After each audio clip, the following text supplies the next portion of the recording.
Let's start building your 3D models by creating vertices on Blender. In Blender, vertices are the building blocks of 3D shapes. To create one, enter Edit mode by pressing Tab.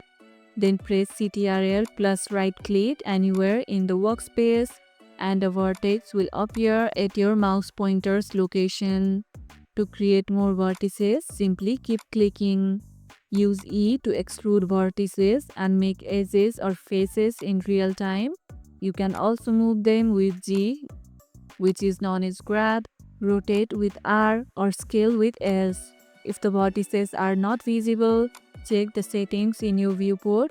Sometimes they might be hidden behind another object. What's your go-to shape for starting models? Share it in the comments below. And if this video helped, hit the like button, share it, subscribe, and leave a comment. Thanks for watching, and I'll see you in the next one.